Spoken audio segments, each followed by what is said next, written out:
Welcome everybody to our adventure today with Super Sam the Gnome. Hello. Sam was really gracious to come and visit me in my part of the forest. Where he lives, it's really cold and snowy right now. But he came to visit me someplace where it's warmer, and he brought a friend with him. But we're not going to meet that friend just yet. We're going to wait until after he reads to you. So It's a new friend. it is a new friend. It's a new friend. So Super Sam's going to read to you part of his book, The Adventures of Super Sam. And you might know these stories. He's going to read them. And then after he's done reading, we're going to meet his new friend. And if you have questions for Sam, Sam is happy to answer them. Right? Yep. All right. So I'm going to take the basket of the friend.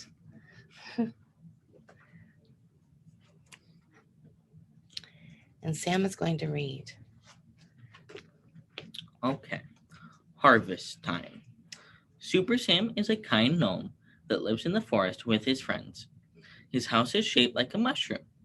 Super Sam lives with his friend Lola the turtle, and they have many animal friends that Super Sam cares for. His friends live in a small barn behind Sam's house. Super Sam loves harvest time. Harvest is when all the plants are getting ready to give their gifts.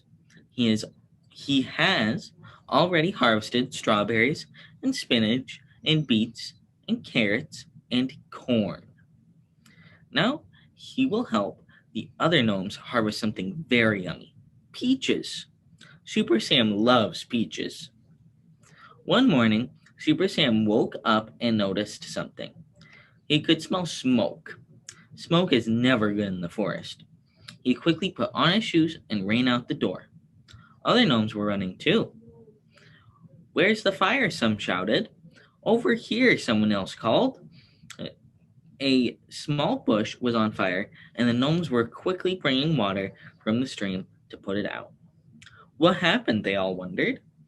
No one knew how the fire started. It was a mystery. Oh, wait. Oh.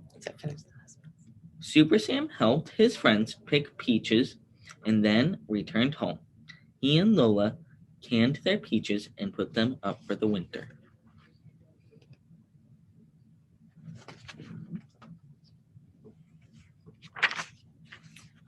Wait, so You know, that's fine. okay. It's okay. This is the green screen. A few days later, Sam woke to a wonderful early fall breeze. Today would be a great day to fly a kite, he decided. He found his kite in his closet and made a few repairs. He made himself toast and peach jam for breakfast, and then he and Lola went to the meadow near Papa's house to see if Papa wanted to join him. Papa loved to fly kites with Super Sam.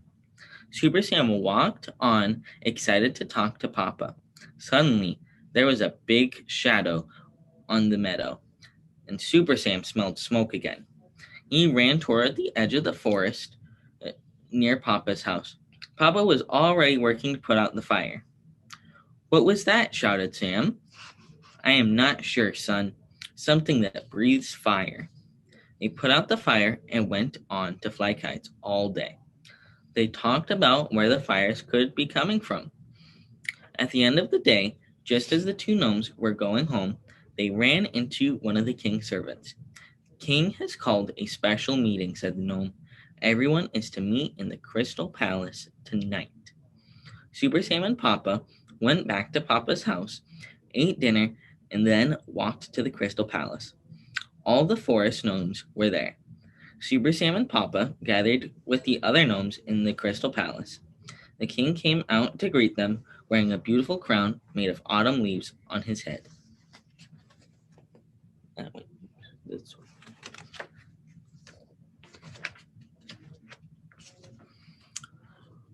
one. All the gnomes bowed. When they did, Super Sam and Papa noticed something that they didn't before. A human was in the palace. Super Sam didn't think a human had ever been in the palace before. The human was a strong-looking young man with a beautiful cape in one hand. He had a shining sword, and the other a shield. All the gnomes began whispering. "This is my friend George. He has come to help us," the king said. "It seems we have a dragon in the forest." King told the gnomes that George came to help with the dragon. He hoped that the dragon would not need to be harmed, but could instead be convinced not to start any more fires in the forest. He told the gnomes to stay away from the dragon if they saw him, and to let George help. Soon, the meeting was over, and Super Sam said goodbye to his father as he started to walk home and tell his animal friends the news. A dragon, he thought, just in time for Michaelmas. Super Sam went home and got out his orange cape and put it on. Lola giggled, but Super Sam felt brave. He hoped he could see the dragon. Many gnomes were afraid of the dragon, not Super Sam. Super Sam put on his boots, backpack, and his boots and his backpack. He grabbed his walking stick and set out into the forest to see if he could find the dragon. He heard a loud sound. He scurried to see what it was. In the clearing at the middle of the forest sat a young dragon. He looked very sad. Suddenly, Super Sam knew why. The dragon had the hiccups. I hate the hiccups. Yeah. I don't like them either. Each hiccup caused him to cough out a flame. Soon George was there with Super Sam. He helped hold the dragon while Sam went to get the king. The dragon did not like being tied down, but when he saw the king, he bowed and became calm. Out of a golden pouch, the king took a large, shining crystal. He approached the dragon without fear and placed his hand on the dragon's face.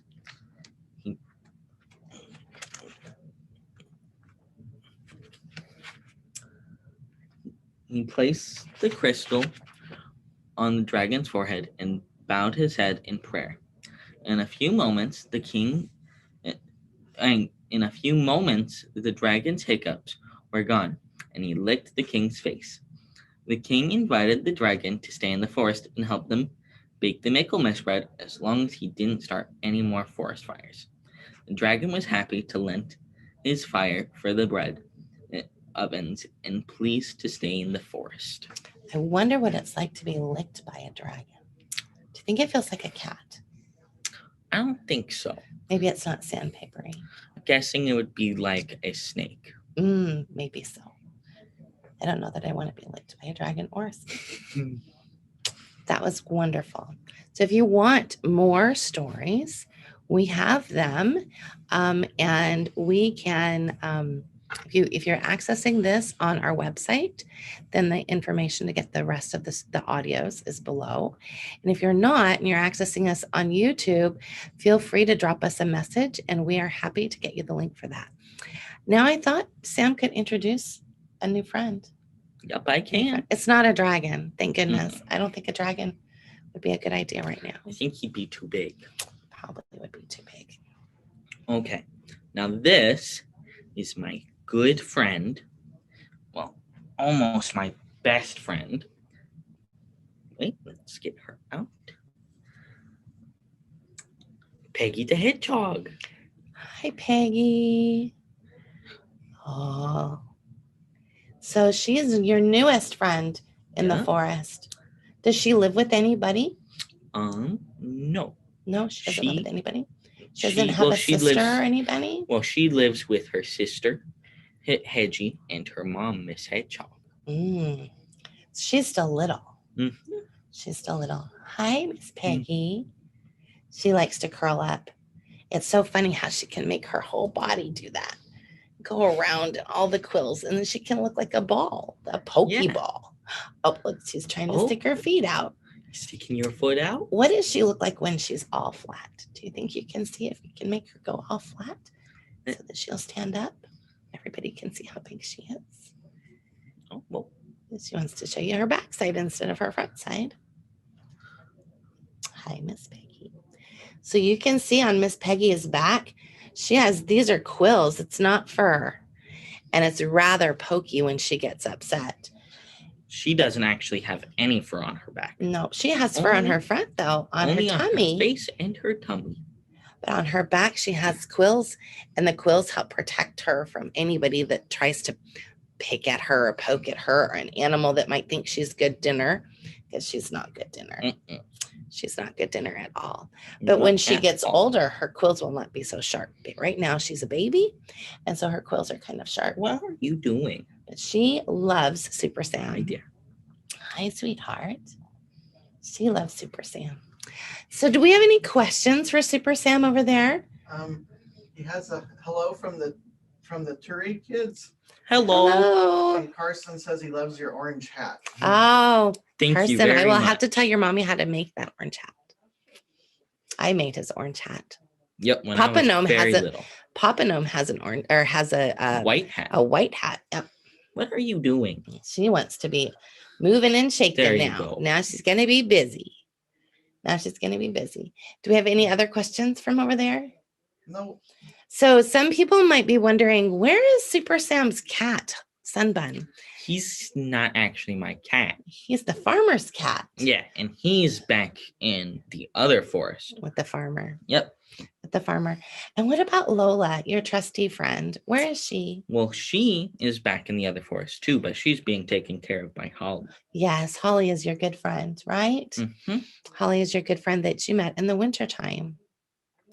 So I guess if we don't have any other questions, we can be done.